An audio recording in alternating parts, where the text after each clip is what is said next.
Hi everyone, and welcome to the webinar on supporting children to participate in their local community.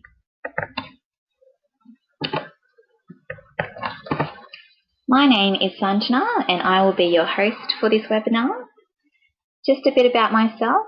I currently work as an inclusion facilitator for the School Age Years program, but my background is in psychology and I've previously provided intensive behavioural support for children with a disability.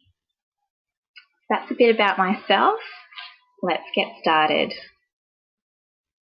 To begin the webinar, I would like to introduce you to the School Age Years Inclusion Program, or otherwise known as the SAY program, and explain what we do to support young people with disabilities. So the School Age Years program aims to support children and young people to be included and participate in mainstream community activities. These can include the school environment, a recreational group, such as an art class or a dance class, a sporting group. It could be requiring support within the shopping centre, their local library, and we can also support with personal safety. The School Age Years program also supports children and young people during different key transition points. These key transition points can include transition to and participation at primary and high school. It may include life after school, such as a day program or transition to work. It may also involve support during developmental changes, such as during puberty or adolescence. We can also support families to establish important relationships and connections, such as, for instance, we may help a young person work together with their mother or father to achieve their individual hopes and dreams. The School Age Years Inclusion Program can also provide support within the home setting, such as we can support the young person with their daily routines, which may include brushing their teeth or getting ready for school. We can also help with communication, life skills, such as tying your shoelace or making the bed. For others, life skills may include the ability to problem solve or to be organised. We support with play skills, household activities, and establishing positive interaction. I'll now move on to explaining an example of how the School Age Years program can support a young person to participate in their local community. So here is some information about a young man, Luke, who has been receiving support from the School Age Years program. So Luke is a bubbly young man who's 12 years of age. He's very sociable and loves to talk to everyone around him. He uses total communication to communicate with others, and that involves verbal language, signs. He uses some sounds. He often actions about what he wants, and most of the time he uses an alternative communication device. So that could include a Nova chat device or a touch chat that some of you may have heard before. He does love to listen to Bollywood songs and he often dances to the music. He is quite independent in all areas but requires assistance to stay within a group when in the community. Luke has some difficulty staying focused on a task and following directions from others. So what the School Age Years program has done is support Luke to participate in an art and craft school holiday program at his local Bunnings store. For this family, the primary goal was to engage Luke in a community activity over the school holidays. Often Luke would stay at home and the family found it difficult to take him out to their local setting. And this is because Luke would often want to explore his surroundings on his own, and he wouldn't necessarily follow through with directions from his parents. And instead of focusing on the task at hand, he would often become distracted. So, what did we do? Basically, Luke's mother had come across an art and craft school holiday program that was advertised at their local Bunnings store. There were several different activities that were running at the Bunnings store for children during the school holiday period, and what we did was go online. We looked at the different activities that they were running and advertised, and together the facilitator, which in this case was myself for the family, we registered for some of the activities that Luke's mother and I identified that Luke enjoys doing. So these activities included plaster art, sand art, and painting. There were other activities such as gardening and making a pot, but these were the three that we thought were the most desirable for Luke. So how did we go about doing this? Initially, Luke's mother had just verbally communicated to Luke about the art activities at Bunnings. She specifically mentioned to him that he would be doing some painting, and the reason why she said painting as opposed to sand art or plaster art was because he knows art as a whole as painting as opposed to specific items. So that was really important because it was very simple for him to understand. And that's something that may be useful if you were to work with a young person in the community. It's important to maybe keep it simple, the language, so that they can understand. And later on, so once we registered and communicated that to Luke, his mother took Luke to the Bunnings store, and he then met the facilitator at the entrance, which was myself.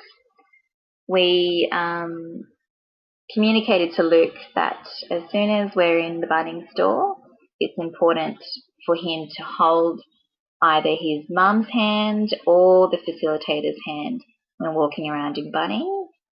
And Luke was more than happy to do that, and he followed through with that.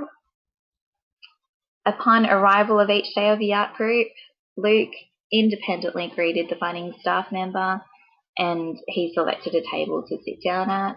And this was often with other peers that were there, which was really good to see. We then just sat back and saw how Luke would engage with the activities. And most of the time we tried to achieve,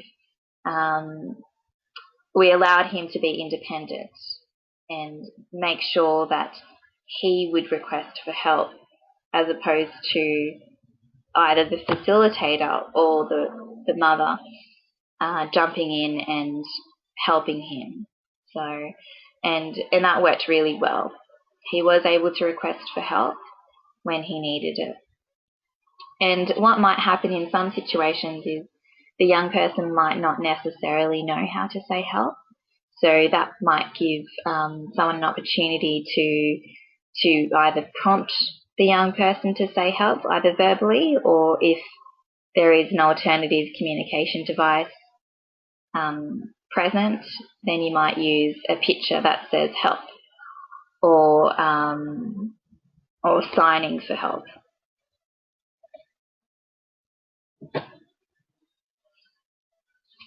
Here are some effective support strategies that were used to support Luke during this art and craft activity. The first one is providing choices in a visual format. So what that means is that when Luke had to do some painting, the Bunnings staff member often just asked Luke verbally, which colour would you like, without actually showing Luke the coloured paint. So for example, the staff member mentioned, oh look, would you like a blue paint or yellow paint or red paint or green paint, and Luke wouldn't respond. It was quite difficult for him. So what we decided, both Luke's mother and I, was that it may be best for Luke to be able to be presented with the coloured paints right in front of him. So that worked really well for him. So the Bunnings staff member, put in front of Luke all the different coloured paints and then asked him again, Luke, which colour would you like? And Luke then pointed and also vocalised the coloured paint that he wanted. Now, that's one format of presenting choices. You can also use something like a choice board, which is just the visuals on the right there, where you can see the two balls. So you might be in a situation where there might be an activity with different coloured balls, and you can present a blue ball and a yellow ball, and the young person might need to then just point or might exchange that coloured ball with the support person. And next to it is the same kind of concept with, but you've just got a larger field there, which you might have red, yellow, and you might have two other colours down the bottom, and the young person can then choose which colour they want again. So presenting a choice board might be helpful when in situations where a child needs to make a choice and it's not so easy to do so when presented verbally, and a visual presentation might assist with that.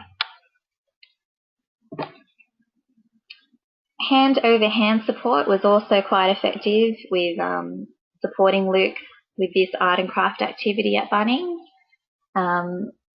So while painting, Luke needed some support to hold his paintbrush correctly, and the way in which we supported him was we initially modelled the correct way of holding to Luke, but Luke still had a bit of difficulty following that. So what we then did was we thought we'd use a hand-over-hand prompt to gently guide him through the up and down strokes of painting. And as he corrected himself, we made sure that we faded out our hand-over-hand prompt. Positive reinforcement was also quite effective, and the way in which we did this was basically after every successful attempt made by Luke to complete an art task, his mother and myself praised Luke for the good work that he was doing, and we used quite descriptive praise, such as good painting, Luke, and nice sitting. So the good painting and sitting of those praises was really the descriptive component, where it allows Luke to understand the good behaviours that he's doing. And that's also quite important when teaching children to become successful at an activity, is if they know the praise that's going towards the good behaviour, they're more likely to continue that specific behaviour that you've praised them for. We also used high fives, which Luke thoroughly enjoys, and he's also more willing to give high fives to anyone around him.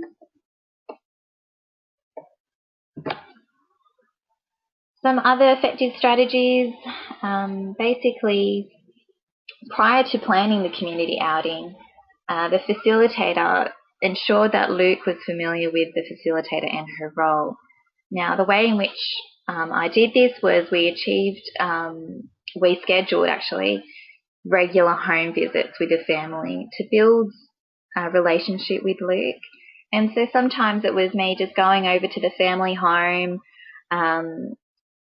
involving myself in some of the activities that he really enjoys to do. So he likes to play video games, which I sat down and played with him. He loves to work on his Nova Chat device, which is his alternative communication device. and he loves to show me all his different photos on that. We also made paper aeroplanes, and we played together with that. So all of that was really building a relationship with Luke. So he became very familiar with who I was and what my role was with him. Another effective strategy was repetition of the event, which was going to Bunnings for the different art classes. The way in which the repetition worked was that we had scheduled all the art classes 1 to 2 days apart from each other, as opposed to registering for activities that were a few days or weeks apart. This was important as Luke realised that the next day was going to be very similar to the first day. He knew exactly what the routine was. He would go into the car, meet the facilitator at Bunnings, head off to the area of where the art was being held, and complete a activity. And another important strategy was we ensured that we worked towards an activity that supported Luke's strengths and interests. So the plaster art, painting, and sand art all involved Luke being part of an art activity which he's had lots of experience with in the past.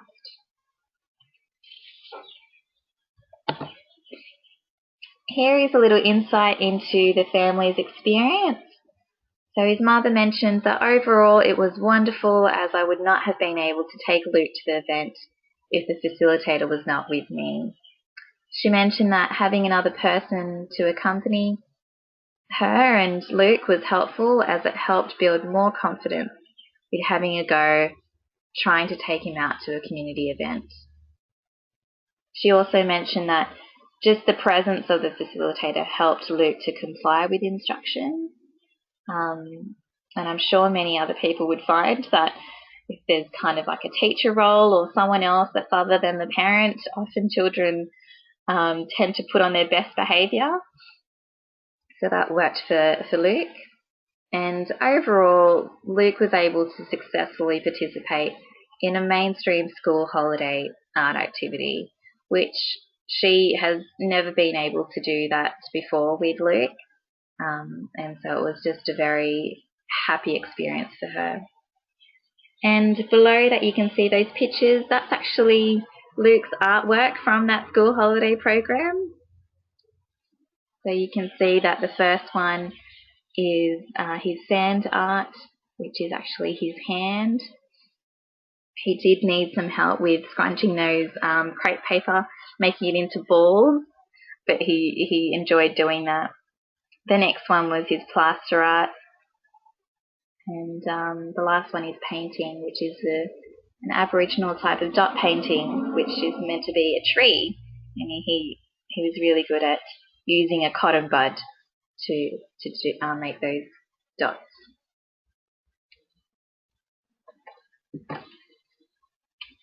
In all situations in life, there are challenges, and some of the challenges here was there was an initial risk that Luke may run off in the aisles at Bunnings, given the enormity of the centre and the many distractions. I think we all get distracted in Bunnings, lone children.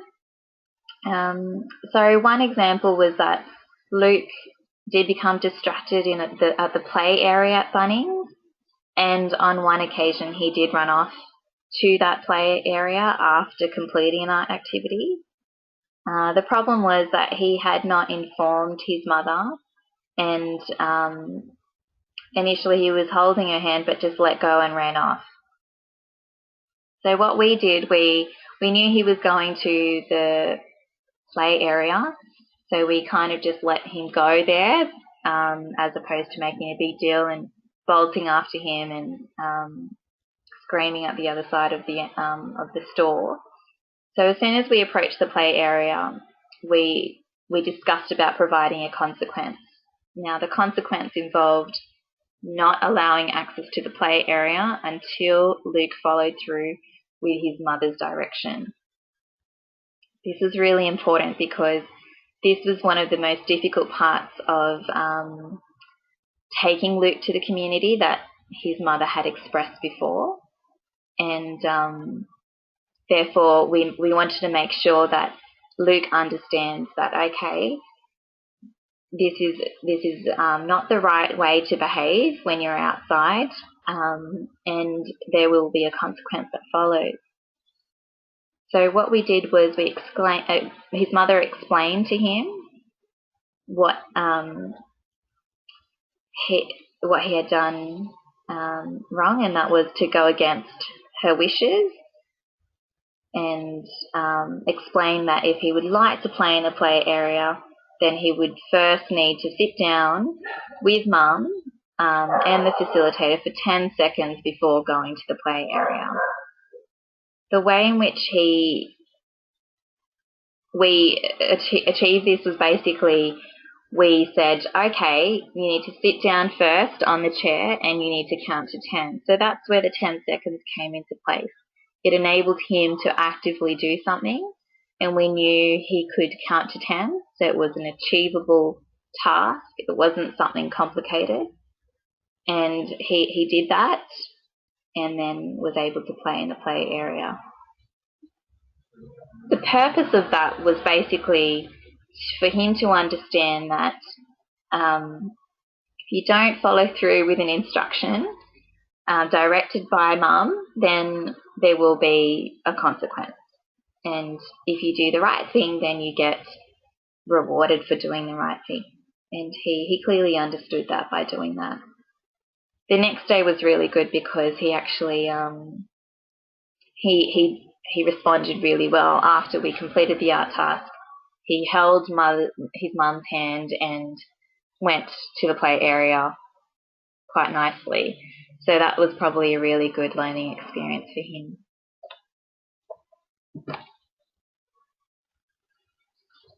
Once we finished the activity, after the 3 days, his mother and I reflected on reflected on the whole experience and discussed maybe what are some things we could do better next time. And some of those things involved ensuring that we have a reward chart with us, and that could be in any form. Luke has a reward chart where he has 4 smiley faces, and the last token on his reward chart is an iPad. So if he gets 4, he gets access to the iPad. So we could have brought that with us. The next one was to ensure that his communication device was available so that Luke could specifically communicate needs that he couldn't do so verbally. His mother really wanted to ensure that his communication device was available at all times, but sometimes in the morning rush it's difficult to find the device or to quickly go and to have a backup plan. So that was something that we thought was really important to always make sure for our next outing, is that we're always going to have a communication device available so that Luke could communicate his needs if he can't do so verbally or through his actions. Some other learning opportunities achieved from the whole experience was basically that Luke learnt that the facilitator is a person that helps him to develop skill areas, but wasn't necessarily a close friend or a family friend. I say that in this presentation is because initially, the first day of the Bunnings experience, Luke thought that the facilitator needed to travel with him to Bunnings and back home on all occasions, and we wanted him to understand that no, the facilitator is not a best friend or part of the family, and that the facilitator has her own car and cannot travel with Luke. And the first day was quite difficult for Luke to understand that, but as the days went on, he clearly understood that, oh, okay, so she does have her own car, and she will still see me at Bunnings the next day, and I'm not going to disappear. So that was lovely to get that learning outcome from that whole experience. Another learning opportunity that we observed was Luke was able to request for juice at the cafe at Bunnings, which was very lovely because given that he didn't have his communication device on him, he approached the refrigerator, he pointed at the juice and vocalized yes. So that was really, really lovely to see that he was still able to communicate his needs in a complete novel setting, which was great to see.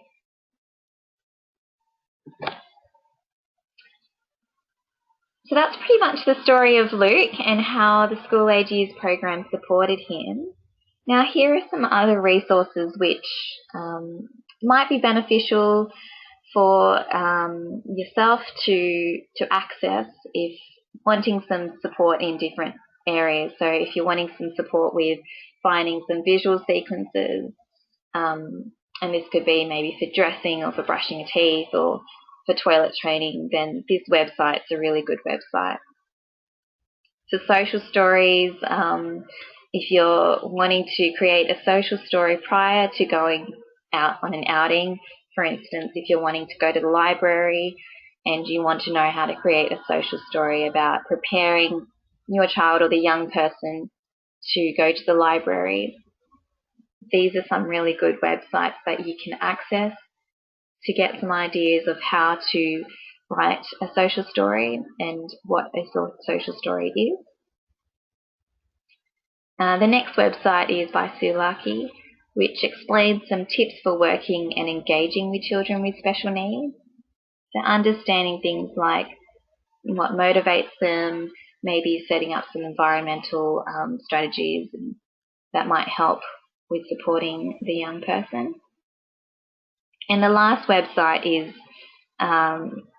just some tip sheets and articles on different teaching strategies. And some of them include, for instance, you might have wanting to know how to support your child with some of their health concerns, or it might be, for instance, helping kids to get organised. Some of them teach you how to reinforce a child's behaviour. So that's a good website. And here are some apps that you can download for free to support with community access. The first one is Model Me Going Places, which is a really good app in preparing kids for social situations that may seem overwhelming. So things like going to the dentist or to the doctors is a good one that you can get from there. Step-by-step getting dressed with one kid. That's an interactive getting dressed video to assist the child or young person with steps of how to dress themselves.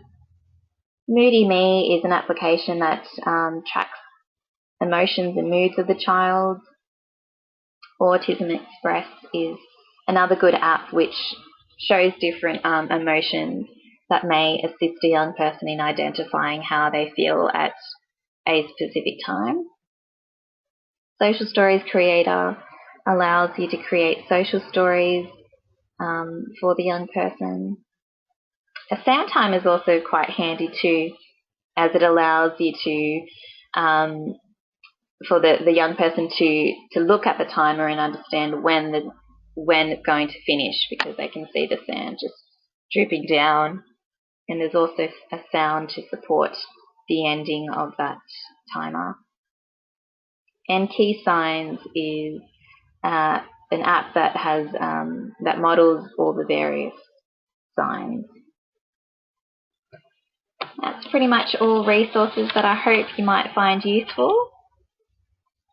And that completes our webinar for today.